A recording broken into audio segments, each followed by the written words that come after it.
for joining and for starting, gosh, 9:59, which was pretty cool.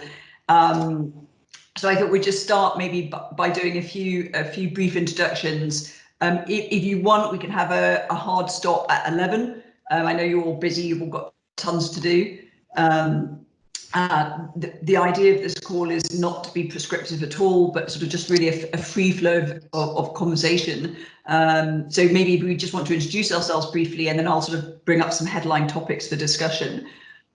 So I'll start with myself. I was a lawyer by background many years ago, qualified back in 1994, actually right at the height of the last big recession. So phenomenal timing, and I joined Henry a week before lockdown. So my timing is absolutely impeccable. I'm a lawyer by background, and then I became a headhunter for lawyers, both in London, moved to Dubai on a whim, was one of these people who went for a year, but ended up staying 15. So that's me. Terrific. Vivian, do you want to go?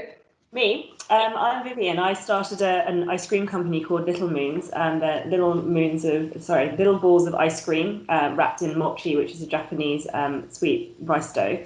And I started selling to restaurants about 10 years ago. So I left the corporate sort of world back in 2008, 2010. So I feel like that was a bit of a depression just there, because I saw Lehman fall and Bear Stearns, and then I just thought, you know what, I'm going to take this opportunity to leave, because I think there's going to be a bit of a crash. So then I started my business in 2010, started selling to restaurants, and then in 2015 I started selling it to supermarkets, so Whole Foods, Tesco's, Ocado, Waitrose, and so we manufacture our own products in London. So yeah, we've been hit by COVID, but we've adapted and we've changed quite quickly, and I've actually been really super impressed with how quickly my team have made decisions and worked so well remotely. It's been incredible, actually. Brilliant. Yeah. Excellent. Jeff? Thanks, Lizzie. So I'm Jeff Bamber. I'm the CEO of Digme Fitness. So we're one of the leading boutique fitness operators in primarily London. We have a studio in Oxford as well. We have eight studios, 7 in London, 1 in Oxford, focusing on 3 primary types of group fitness, so HIIT, yoga and spin. We were founded in 2000. Well, depends a little bit on when you draw the line. Our first studio opened in June 2016. So in fact, this week is our 4th birthday tomorrow, based on opening date. So yeah, it's a bit of a bittersweet moment, I guess, and it's terribly sad to be celebrating a birthday of a business when we're in lockdown and we can't operate. But on the other hand, it's been a hell of a 4 years. So that I think we can be thankful for. We weren't the first into the market. There have been boutiques in different sort of forms for several years before us. We're now, by studio number, the largest operator in the UK. I think also by revenue. So it's been a pretty rapid trajectory, and obviously from the perspective of managing through COVID, our business shut down in mid-March. We actually closed the business about 5 days before the official mandated announcement. We did that for socially responsible reasons. Essentially, we confluence of factors. We'd actually made on the Saturday a set of announcements to the public about reducing capacity in studios, and so these were non-governmental policies. These are things that we'd initiated ourselves. So socially distancing within studios, so only booking every other spot in the studio, increased cleaning, increased air circulation and air conditioning, and then the following day we wrote the email on Saturday night. We sent the email out on the Sunday, and then on Monday, I think it was the 17th of March rather, we got a couple of different calls from customers saying, I think I've got COVID. I was in the studio on Thursday last week, so we had to do a deep clean, and then we had to do another deep clean of another studio. And then a couple of our staff started calling up saying, I'm frightened to come into work. And we just taking the two things together. On the Monday, we just said, you know what, the right thing to do here is just shut. Get ahead of it. Regardless of economics. If people don't feel like they can come to work safely, then we shouldn't be operating. And that was really what drove it for us. And then obviously 5 days later, the government announced that all exercise facilities needed to close anyhow. But for us, the decision wasn't really one of being told by the government. It was one of simply saying, you know what, this is the right thing to do for public safety, for the safety of our staff and our community. So since then, we closed the studio on the Monday. On the Tuesday, we had workouts going live on digital media, so on Facebook and Instagram. And then another 2 days later, we were renting bikes to customers. And a week after that, we then had a paid digital subscription platform. So, in the space of 10 days, the business had evolved enormously. And it's scraps at the moment still, because everyone's done the same thing. Everyone's competing for the same pot of digital revenue at the moment.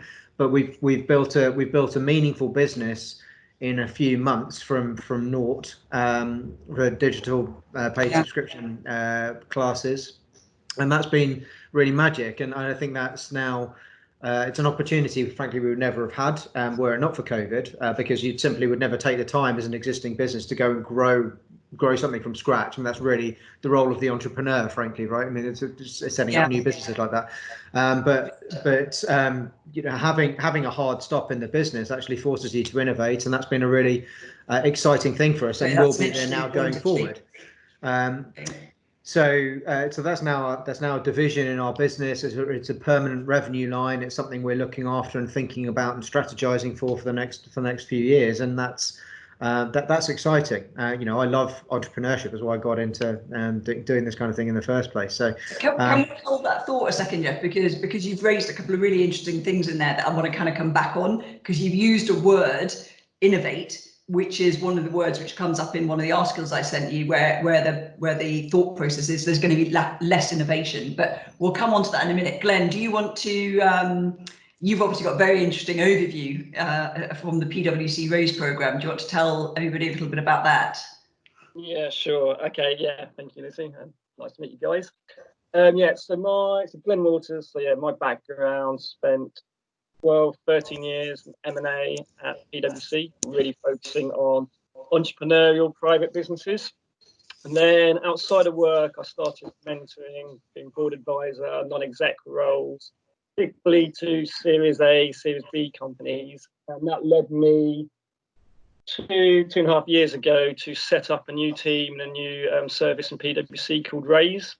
So effectively, what do we do in Raise? So we help early stage businesses get investor ready, help them their strategy, go to market, valuation, business plan, financial modeling, etc. And then look to connect them to the ecosystem of advisors, investors, and other entrepreneurs. So in a nutshell, help early stage businesses get investor ready and connect them to capital. And typically businesses looking to raise 1 to 30 million. That's Series A, Series B space. Superb. Thank you, and thank you for joining, because I think you're going to have an interesting perspective on things. PwC and Glenn in particular have done some quite interesting surveys recently, and I think at the end we'll just spend a couple of minutes on one of the surveys that came out, I think, just a few days ago, which you'll tell us about at the end. I've got that saved on my screen top. So a couple of things from some of the articles I've been reading and some of the things I sort of raised with you. The 90% economy, what does it mean? We've talked a lot, and Jeff, you gave a fantastic summary of how there's a lot of talk, wasn't there, about pivoting during lockdown. And I was sort of keen to move, now we're sort of maybe coming out the other end, move more towards how do we pivot post-lockdown. And you gave some great examples of what you've done and actually how those changes are probably going to be permanent, and they're positive changes. So what does the 90% economy mean? Will the economy be permanently scarred? Will there be businesses which are permanently mothballed? clearly there's not going to be a V-shaped economy. There's great descriptions of all the sorts of different shapes that could be. There's a U shape, there's a Nike swoosh, there's the wavy punctuation mark. None of these things I really knew about until sort of 3 months ago. There's talk about, I read something about GDP in the UK being down 11.5%, which is much higher than somewhere like Brazil, which I completely don't understand, given how badly Brazil is doing at the moment. There's talks about drops in discretionary spending, which I think would have potentially a direct impact on both of your businesses. One of the things that's been raised is, look, the economy will be more fragile, it will be less innovative. Will it? You've already shown how you can be innovative. One of the interesting facts that came out was a study from Stanford University showed that there will be a sharp decline in patent applications in 2021. But I think what we're all agreed on, and this is all great and very cheerful stuff on a Wednesday morning, isn't it? We'll have some fun with this in a minute. But I think what we're all agreed on is going forward, the economy is going to be fundamentally different. With those things in mind, or anything else you'd like to raise, I guess I just open the floor for discussion.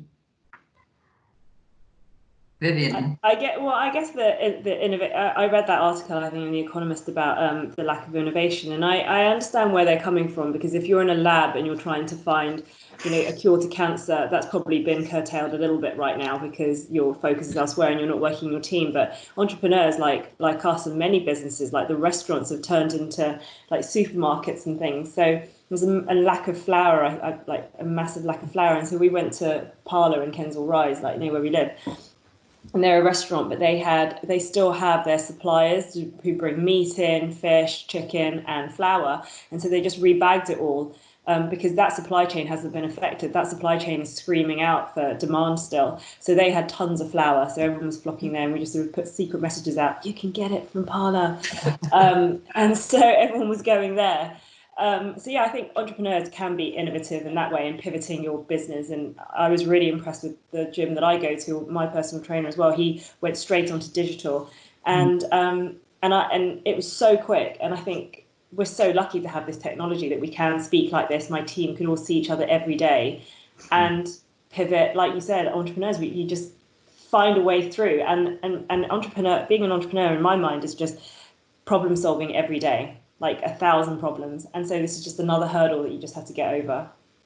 And like you say, we've got the benefits of a digital economy now. So 30 years ago, yeah, I suppose, or when I was qualifying as a solicitor at Richards Butler, which is now Reed Smith, the same firm as Henry, I don't know what we would have done 25, 30 years ago when working from home was absolutely unheard of. I mean, working from home was just basically a skive. Yeah, completely.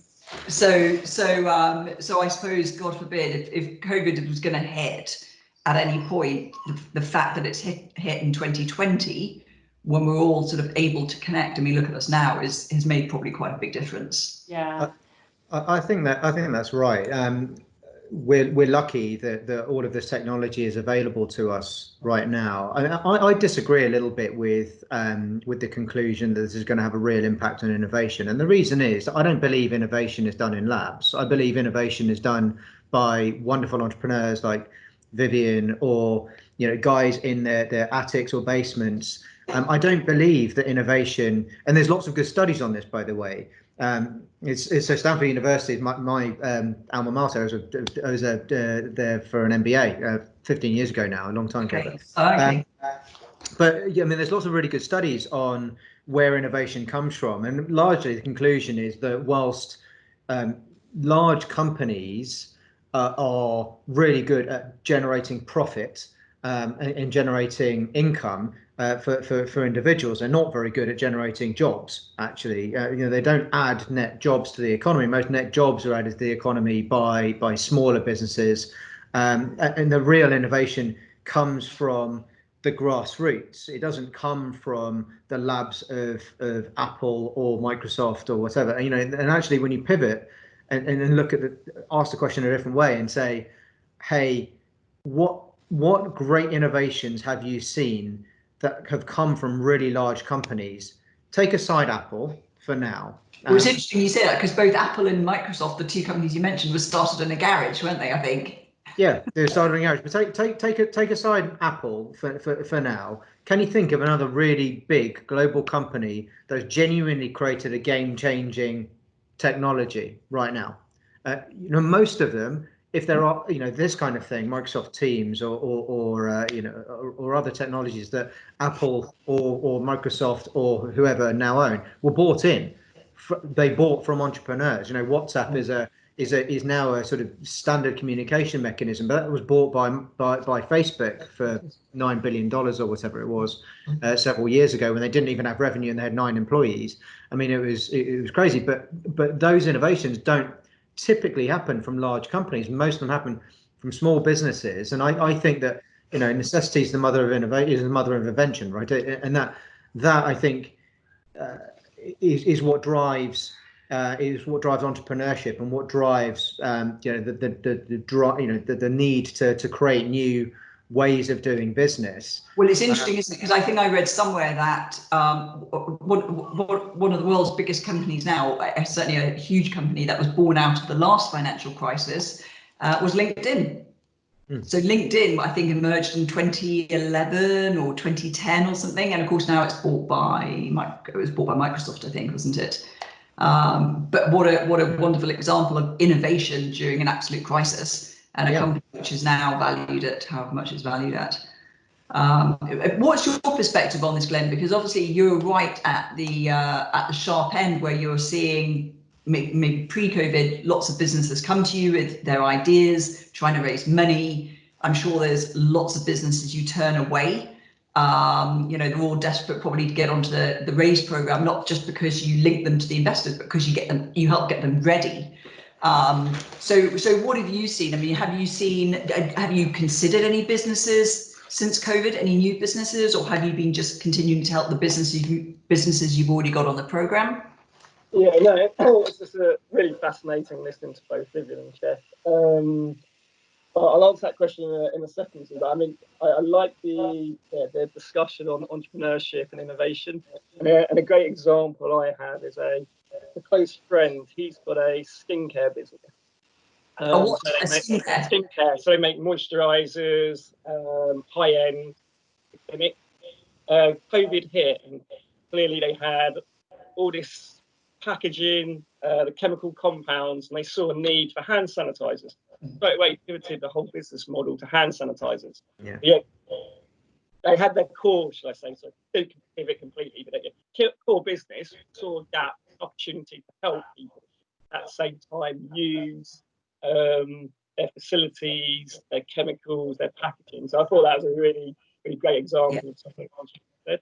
Yeah, I mean, in terms of what I've been seeing, I think it's been mixed. I think I've seen companies who have been afraid, and COVID had hit, and suddenly revenues have fallen off a cliff. So if you're in a consumer, leisure type business, those companies have actually sort of said, right, I'm going to step back 6-9 months. Let's focus on shoring up ourselves, perhaps get some government funding. Now is not the time to be going out. And other businesses where they've actually said, probably not in a position to do a big fundraise now, but actually let's get some bridge financing for the next 6 months, and then do the Series A or Series B once we've weathered the storm, proved we can return to growth. And then I've seen the third set of businesses, mainly in the EdTech space, who've actually, this has created a great opportunity. I've seen a complete mix. And then I've actually seen some businesses pivot. So this was what they were doing. Suddenly COVID has now caused a pivot to the business. What does that mean? And now slowed on fundraising because they've got a new business model, but they're completely changed. I've seen a gap in the market. I've seen the whole spectrum. I think it really depends what sector you are in, and I suppose your resilience as an entrepreneur. But Glenn, when you say people have kind of really changed their business, I mean, are you talking about not making ice cream anymore and going into a software, creating an app? I mean, has it been as diverse as that, or not really? I've seen the spectrum, so that is probably at the lesser end. I have seen a couple of businesses who have completely pivoted. I think what I've seen is businesses probably look at new revenue streams in addition to their core. So how do we virtual environment service the consumer? So that's what I probably. So that's Jeff's example. You know, yeah.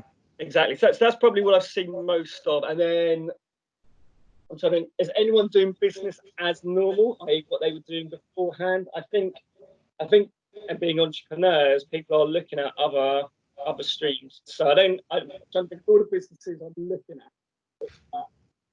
I don't think anyone is standing still, as in this is how we did business, how we're going to continue doing business. Now, there might not be a massive change, but I think everybody, as you'd expect, what is the impact of COVID? Or how does this impact the future? How does this impact me as a business? And Vivian, I suppose in many ways, Jeff and Vivian, you're both in discretionary consumer spending, right? Although, frankly, my consumption of chocolate during COVID has not diminished. And I've continued, I think I said to you, Jeff, I shouldn't really, well, I'm a CrossFitter. Yeah. That's its own story at the moment, isn't it? But, you know, I have pivoted to do a lot of cycling. I bought a bike, I bought a rower, and I'm running much more than I ever did. But ultimately your businesses, even now, is based on subscriptions. Vivian, people probably still like to eat ice cream. I mean, have you, Vivian, seen a change in your consumers' habits? Is your business as normal? No, so 50% of my business is to restaurants, so that fell off a cliff overnight. But then the other 50% is to retailers. And so I think the first couple of weeks everyone just wanted comfort food, so they were just buying pastas and soups.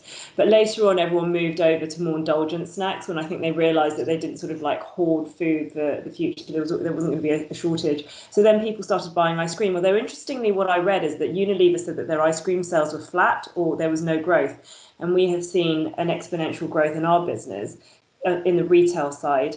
So, but we also started a direct to consumer because everyone's going to be home, and I think more and more people are going to be working from home. So they're going to be available to take deliveries to their front door. So we set up a direct to consumer channel, which we weren't going to do before, and people had asked us about it, but we had a big enough distribution without it. But now I see that it's a bigger market. It's probably worth it. It didn't cost us that much to open that up. So our business has changed a bit, like no food service, but hopefully when that comes back on again, it will mean an absolute growth in the business.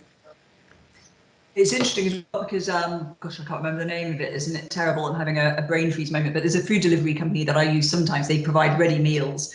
It's got Victoria.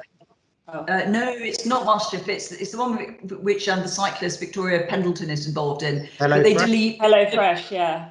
HelloFresh, is it something like that? And they deliver you the boxes with all the ingredients, and you sort of might have to chop a little bit of something, but basically throw it on the system. But they've just entered into sort of kind of a 1 week or a 2 week partnership with Nando's actually, to kind of get the Nando's healthy chicken brand going, which I thought was quite interesting because you've got two kind of food companies, although one is very restaurant based. I don't think it did delivery before. I don't know. Certainly in England it didn't, which has got together with a food delivery company to give consumers something very different. But I think actually they're probably quite aimed at quite different segments of the market. So that's going to be really interesting to see how that partnership takes off and how long it goes for. I think Mindful Chef have done amazingly. I think they had a 400%. I think it's Mindful Chef. It's Mindful Chef. Yeah, like just any of that sort of cooking from home. I think they're owned by private equity, so they must be like super happy. But they are, their sales have increased massively. Yeah. I think though that this environment's been slightly strange for consumer spending, Lizzie, because you know you're forced to stay home, and so indulgent treats, you know, you might not previously have spent on them because you were frankly just serving a need before, but now you're forced to be at home and you can't go out and indulge in a nice meal at a restaurant. So actually you might indulge in some nice ice cream. You upgrade from a traditional Ben and Jerry's tub to something a little bit more a little bit higher end because you don't have the alternative to go outside. We've seen the same kind of thing in fitness. There's a distinct lack of price sensitivity for online classes at the moment. People are overcharging, in my view, overcharging for online classes at the moment because people don't have fitness venues to go to. Because they can. So, you know, and this is kind of distorting the market in lots of ways at the moment. We're finding some trainers who have good followings earning ridiculous sums of money for teaching online classes at the moment. That's not universal, but some of the numbers you hear from people are preposterous, and they're not sustainable in the longer term. But that's just a function of the environment that we're in, because you don't have alternatives. And I think once things reopen, you can go back into physical stores, physical gyms, physical studios. Things will normalize a little bit more. That's not to say that things won't have changed. Things clearly will change once the dust settles and the air clears. And we need to carefully think about what that new normal looks like. But I don't think that it's going. The main adjustments I think are going to be incremental. So, for example, in my business, we've got customers who, most millennials, and the bulge of our bracket, our customer bracket are millennials. Millennials don't overly give two hoots about COVID. They're of the view that if they get it, they can self-isolate. It's not life-threatening, so they can just hang out at home. They'll have a cough for a couple of weeks and they'll be over it. The surveys that we've done of our customer base largely suggest that. But of course, we also have a long tail of customers in the sort of two types of customer. One is the older brackets, where you've got your 60-plus-year-old customer who is concerned about potentially contracting COVID, or someone who's got a pre-existing medical condition like lupus, for example, where they've got a compromised immune system and they can't put themselves in an environment where they're at an amplified risk of contracting it. And those guys will definitely be more cautious about coming back into physical spaces. But I also think there's a sort of structural change where people probably will attend physical classes less and substitute, or not substitute, but complement that rather with a subscription business, doing classes at home as well as going into the studio. And that'll be a couple of reasons. Partly it's an exposure, but it's also partly, to what Vivian says, a working from home thing. Because people have adjusted to working from home, there probably will be more of that going forward. And if they're working from home, they're not physically in the office in London, so they can't attend a class in London if they're in Weybridge in Surrey, right? So that is an adjustment. To your question about, I think, consumer spending, and we are in the discretionary space, I'd point to the 2008-9 recession and say, well, the evidence there was that things like gym memberships and spending on Starbucks coffee didn't decline massively, because that's seen as a small expenditure. It's an everyday luxury that makes you feel a little bit normal in a stressful time. The thing that gets axed is the 25 grand holiday to the Seychelles for your family of 5 in the 5-star hotel, because suddenly that's a massive portion of your overall discretionary spend during the year. It's a single item that you can carve back on, and actually instead of spending 25,000, you spend 3,000 or 4,000 or 5,000. But Cornwall's fully exactly.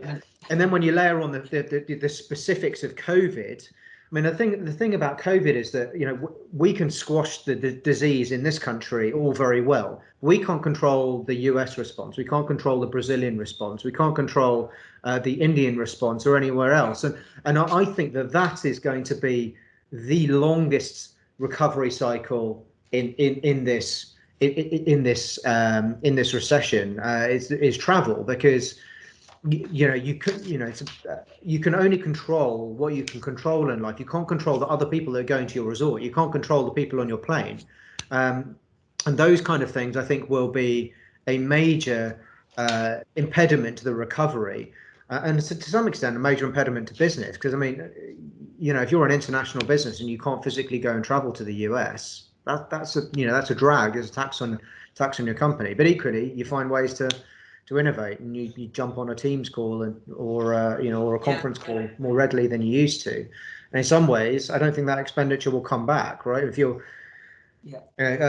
Kiefer's old boss was in learning and development at Norton Rose, and she was very used to flying all around the world on learning and development trips, training partners in law firms. I don't think that expenditure is coming back. They've just completely adjusted to doing all of these training courses online. And why would they then spend 50 grand on her trip to Houston, LA, and New York, and spending in 5-star hotels and all this under expenditure, putting her in club? Why would they spend on that when they can just do it all online now? I think those kind of things will really struggle to recover. But actually, I'm kind of confident about spending on things like Vivian's sector, my sector, because I think that these are seen as everyday investments in your health, everyday luxuries. They're not big portions of your consumer wallet. It's like apparently Glenn, lipstick. I've got a question. I was just saying lipstick increases like when it's a bit of a downturn, because you just want that little pick me up, and it's not expensive. It's just a little bit of spend just to brighten up your day. I noticed as well, it's interesting. I noticed as well when I was in Dubai during the last financial crisis, the nail bars stayed quite busy because getting your nails done isn't cheap, but it was seen as just a little treat and as a pick me up. My sister actually, interestingly, probably it sort of sits between, well, not between your two businesses, but she runs a health clinic locally here, and it's phenomenal because it's got a beautiful beauty room, it's got a spa and massage room, but it also has counselling, physio, osteo, acupuncture. It's a sort of really beautiful space, quite alternative. But she's really looking hard now at the moment as to how she gets back to business, because it's not selling sort of ice cream direct to consumers. It's not, even when you go back to having people in your gyms just sort of wiping down the equipment. I know it's much more complicated than that, but I mean, there's been talk about massage therapists having to wear some sort of protective gear when giving a massage. So how on earth is that going to work? And also, I mean, she's been talking to me about the government regulations around constantly changing gloves and bins, and she's saying, the amount of waste that's going to come out of her clinic now is absolutely horrendous. I mean, it's all going to end up in landfills.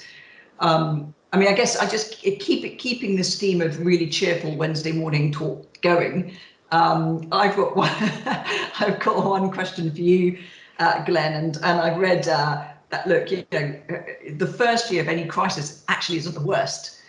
If you look at when Lehman's went down, 2007, 2008, when I was in Dubai, certainly in somewhere like Dubai, and I think even in the UK, some of the really bad figures started coming through in 2010.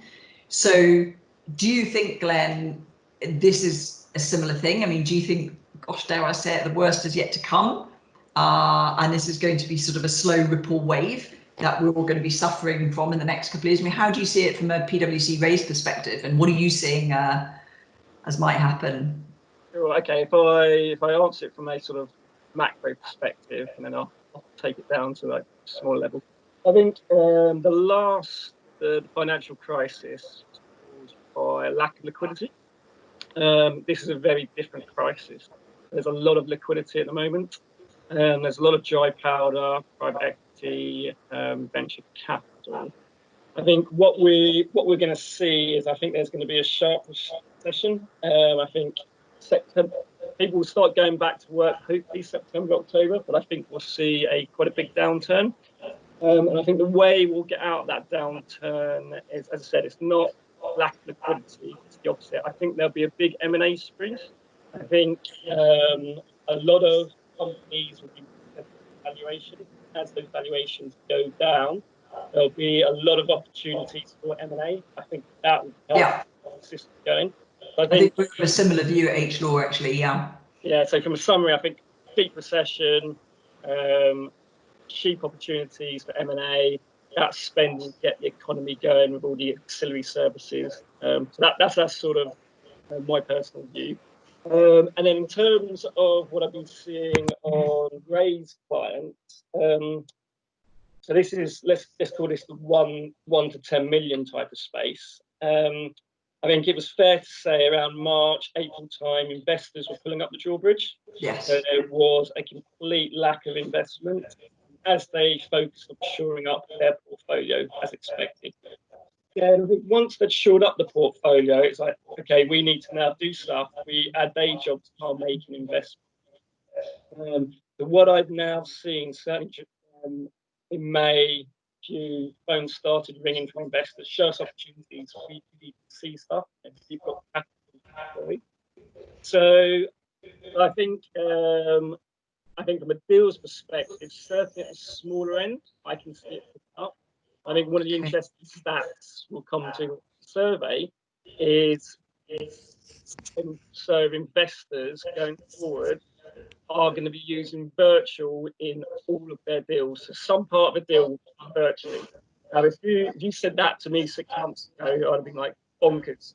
Because the way you do a deal, I'd want to sit with Vivian, or I'd want to sit with a Jeff for a day. I'd want to understand their personality. I really want to understand that they, we can all present nicely and show. I really want to get to know the empathy, the human being who I'm investing in. Now, that's always the deal process. I still think it will be, but investors are getting their head around how to do a deal without having that face-to-face discussion. But do you not think it would be interesting, because Henry and I have talked a lot about this recently with other clients and corporate finance brokers, investors, and tech ventures. And I'm still not entirely sure whether or not investors will actually invest in a business unless they've actually physically met somebody at least once. I know, I talked to some people who say they're probably never going to have a face-to-face meeting with anybody ever again, and they just want to stay completely virtual. But I suppose we're not. It's which is slightly scary and slightly odd, I think. But I suppose we're in a position now where we've got the 2 meter rule, or is it the 1 meter rule? I suppose we'll find out soon enough, maybe later this week. So I suppose there's no need, is there, for an investor, or there's no reason for example, say a tech venture not to meet an investor face to face if they insist on it, because the rules for travel are starting to get relaxed. It's just, I'm probably still of the mindset that to actually part with hard-earned cash and invest in a business when you haven't actually met the management team or met the founder, I don't know. I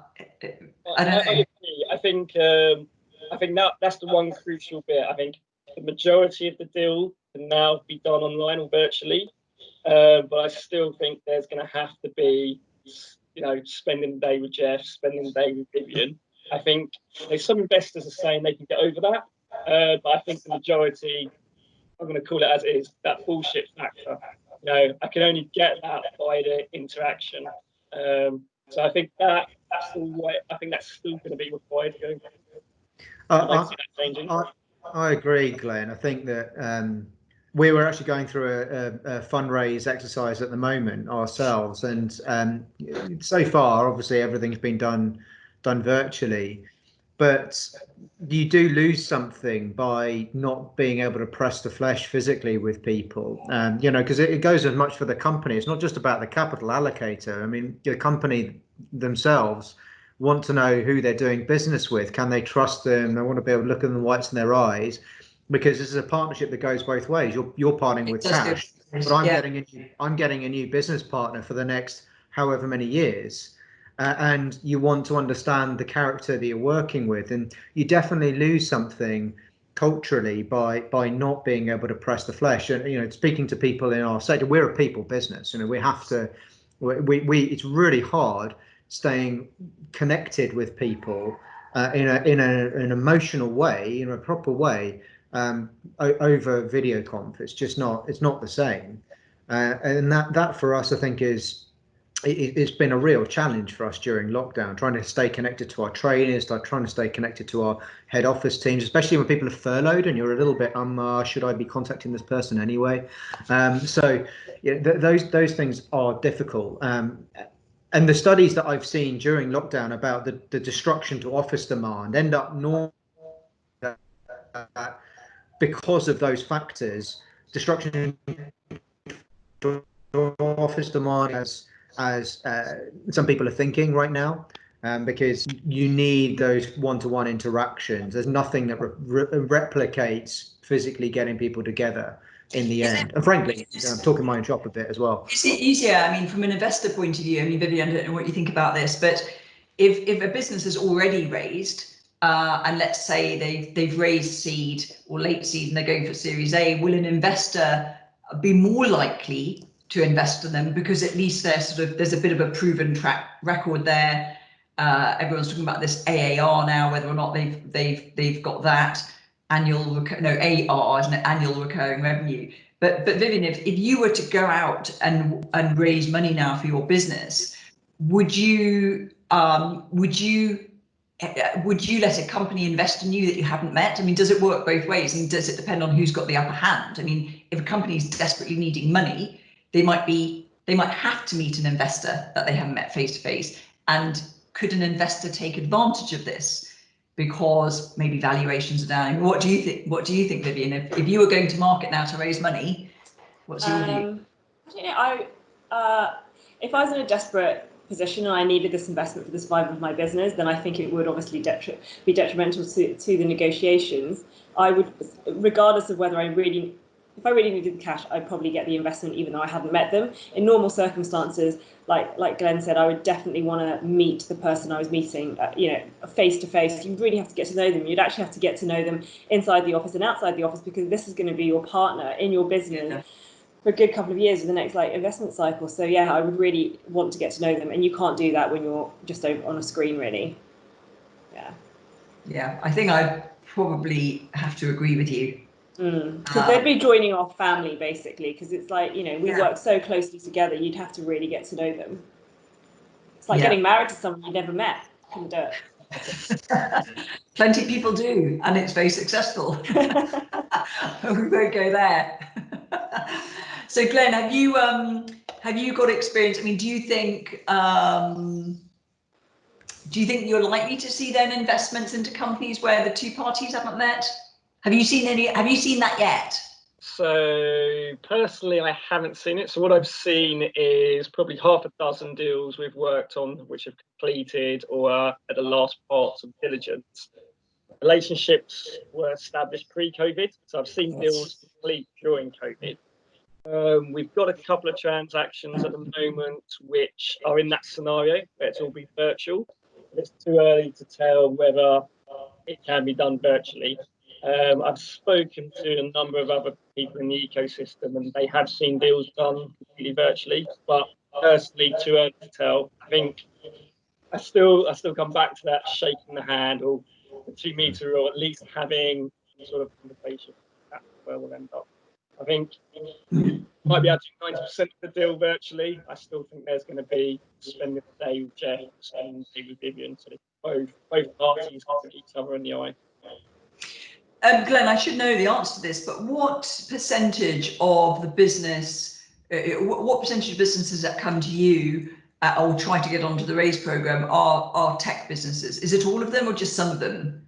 Have they all got an element of tech in? So the majority are tech or tech enabled, but not exclusive.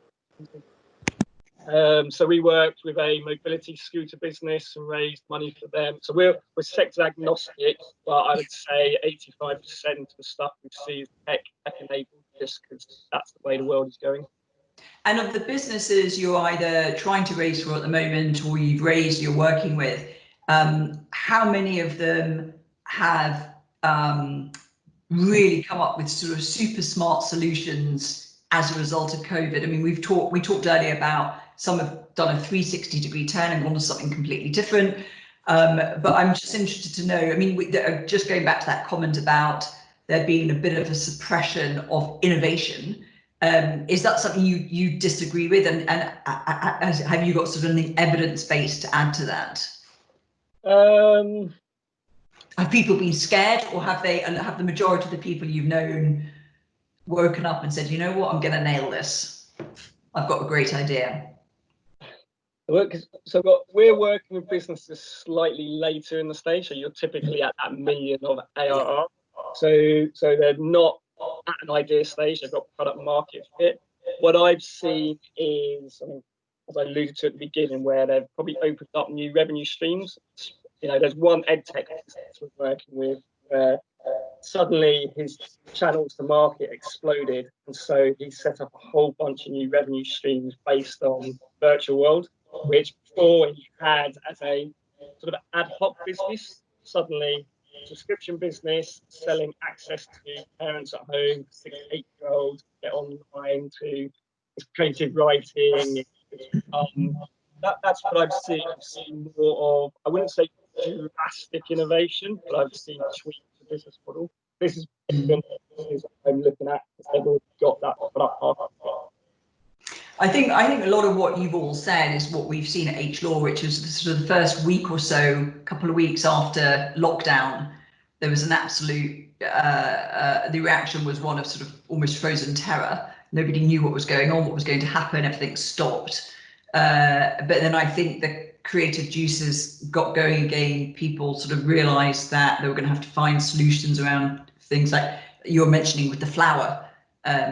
You know, Vivian, kind of, I mean, everyone went to the supermarket, right, and couldn't find flour. Suddenly everybody started baking, which I found very distressing because I've always loved baking and I love making cakes, and I literally couldn't make the cakes which I loved making before. But I think we've all sort of saw more or less what you did, which was after a few weeks, maybe 3 or 4 weeks, people began to take a bit of a deep breath and think, well, okay, we're in this. And we can't just, the brilliant ideas don't stop and businesses still need to operate. And so although there's been some decline in activity, people did start coming back, phones did start ringing, deals being done but slightly differently. We've closed a few deals. I think, well, certainly we closed quite a big deal yesterday, which is fantastic. And certainly the phones are ringing again. So it's going to be sort of interesting. That's why I was sort of interested to sort of talk about is what we see now as bad as it's going to get, or will it be like Lehman's, where actually there's kind of a bit of a slow ripple effect? And I guess time will tell. Glenn, do you want to kind of just whiz through some of the points in your survey? Glenn did a survey recently. Shall I bring it up on the screen? You could just whiz through the slides. Let me bring it up. Bear with me. Just to give some context. So back in March, we did a survey of near enough 85 investors, and we ran the survey with just over 100 investors. So this is venture, so family office, corporate venture, traditional VC, and the tax PCTEIS funds. And if you just scroll down a bit, Lizzie, so I make it a bit bigger. Ways are going as I a bit bigger. A bit bigger, so that people can see the graphs. Yeah, that's it, perfect. So what we did, you'll see there comparing March to June. So the first question was, do you think COVID's going to impact investment activity?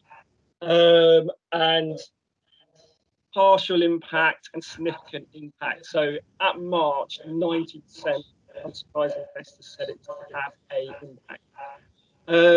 Actually, investor sentiment, yes, of course, there's an impact. Now it's You're cutting out a bit, actually, Glenn.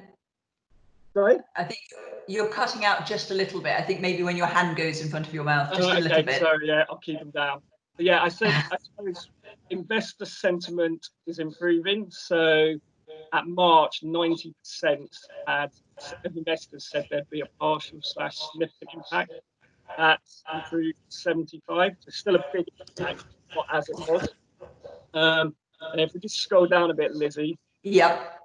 I think this is quite interesting, the impact on sectors. So unsurprisingly, investors saw EdTech and health, 2 areas, biggest opportunities. Yeah. The 2 areas which are going to take the biggest hit is real estate and consumer. No surprise there. I mean, if I look at real estate experience, you know, I work in a building with 5,000 people. Well, you know, PwC UK is 20,000 people, and we're all working from home at the moment, and it's work fine. So if you think about that going forward, do we need that big office space? So I'm not surprised with that. Carry on going down, Lizzie, please. Yeah, keep going. Keep going. I'm just going to, I'll skip those. I'll just go to the next one. Yeah. So I thought what would be interesting, sorry, if you just go down a bit more, just the valuations. Oh, the valuations. Yeah, got you. Yeah, there we go. There we go. Thank you. so I thought this would be a really interesting. Yeah, this is So interesting. that graph on the left-hand side, impact on valuations. So again, the yellow graph is June and the red graph is March. So most investors are saying there is going to be a haircut to valuation, and it looks like 20%. This is based on pre-COVID levels. But you know, when we looked at it at March, there was a big, it was at 55% said there was going to be a 30 plus haircut. So it's moved back from that. It's still an impact valuation, not as bad as first feared. And on the right hand side, I thought was really interesting. So nearly 3/4 of investors said it wasn't a material impact to term sheets. Now, if I rewind the clock back to March, April, closed a couple of deals, the term sheets did get hit. So the preference structure became more aggressive and the valuation got hit. So pleasing to say that investors are saying that they're not going to change their normal term sheet. So investors, what you're saying, Glenn, is that investors are generally being pretty fair. They're not taking advantage. Is that the kind of message broadly? I think it's exactly that. I think they're not taking advantage. So I think if entrepreneurs are coming across investors who are exploiting the situation, I think they should question if that's the right partner. Yeah. Clearly, if you need cash, you need cash. But this is what investors are telling us. I'll be very interested in 6 months' time when I rerun this. Yeah. And then if you scroll down, Lizzie, now we talk about the virtuous dog. Yeah, next page. Yeah. Yeah. So then we asked investors, would they do deals virtually? And when that graph loads up, there we go. So, you know, you had nearly 60% say investors would now do some parts of all their deals virtually. Wow. Really, really interesting. I think previously that would have been a much smaller number. Yeah. And on the right-hand side, going back to what we talked about earlier, how would you be about doing a full virtual deal? You know, you've got 20% somewhat, 35% mostly, 20% very. So what I take from that, I think it comes back to what we've said a few times. I think a lot of the deal can be done virtually. There'll still be an element where you need that face. But I'll pause there. There's a lot to take in. Yeah, brilliant. Thank you. So Vivian and Jeff, is that pleasing to you? Do you have a view on it, Vivian? We're not looking for investment, but that is good. If I was looking for investment, that, you know, you'd want the investors to be fair. And, you know, I think that, like, you have to just have a sensible head on your shoulders. This wasn't our fault. It wasn't a badly run business that has caused this to happen. It's absolutely 100% out of our control. And so hopefully when the economy does recover, we'll continue cruising the growth rates that we were before. So, but, you know, like you said, there's so many unknowns. There could be a second peak. I don't know about my production methods. Like, will we ever be able to get back to the 0 meter rule and just be close again? Because obviously it affects a factory, how efficiently you can manufacture if you can't have that many people on your production floor, because we've limited it massively. How much ice cream actually, Vivian, do you produce? We manufactured 25 million pieces last year. Wow. So I think it's not affected us too badly. Like, we didn't hit the target we were expecting because obviously we shut down for 2 months roughly, but not as badly as we thought. Like, June came back really strong, and so we've just finished our budgets for next year, and we're expecting there to be growth. So great. And same for you, Jeff. Some growth. Are you? I mean, this sort of sentence. A lot of this was quite pessimistic, wasn't it? But sort of questions aimed to sort of challenge and sort of get your views. I mean, are you fairly optimistic? Very optimistic? Flat? Well, listen, I think there's a couple of different elements to that question. So if we unpack it, I think that I think that broadly demand will for us. It will take some time to come back because not because of a lack of latency. There's latent demand, but because of the recovery rates in particularly travel into the centre of town. So some companies are saying they're not restaffing their offices until September, October, and in some cases even January. And obviously, to Glenn's point, will some of these guys come back in 5 days a week as normal before? Maybe they won't. I don't think that. I'm personally of the view, and this is only my view. I'm personally of the view that there won't be an enormous reduction in office demand, but those offices may well be staffed less frequently, rather than people being permanently in the office. Will people adjust to a 3 days in the office, 2 days at home type arrangement? And that will obviously have an impact on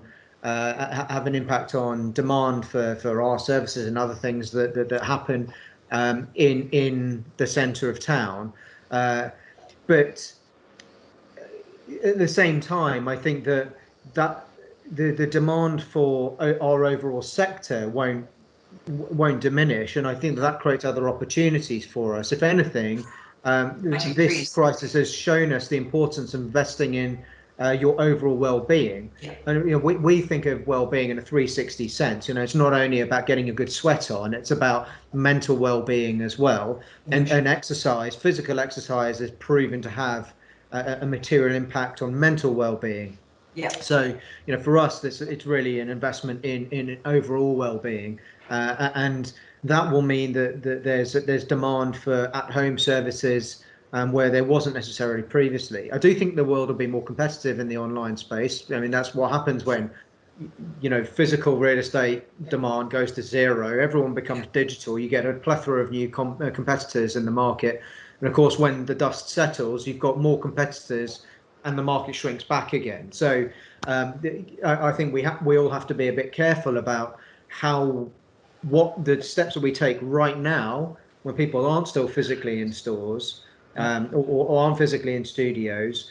The steps we take right now lay the groundwork for how we behave post crisis. If you become adjusted to over earning online, then I think that could have some negative consequences for businesses when we get the other side of this. You can't assume that you're going to continue to grow off the disproportionately high base of COVID-19. That's not, the demand's not going to be bigger in 2021 than it is in 2020. So I think we all have to be aware of that. But from consumer spending perspective, though, I'm not overly concerned, even though this will have a big impact on jobs, because I think that there are other portions of discretionary consumer that will suffer more. Ultimately, because we are an investment in well-being, because we're not that big a portion of overall consumer spending in the grand scheme of things. So from that perspective, I'm also bullish. And to Glenn's earlier point, also,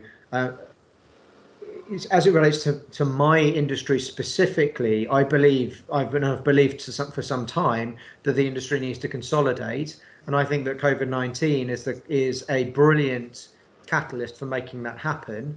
There are too many sectors like mine out there where they're very fragmented and disorganized, and there's a lack of price stability in the market. There's a lack of sophistication. There's a lack of scale, and all of these things create under-earning environments.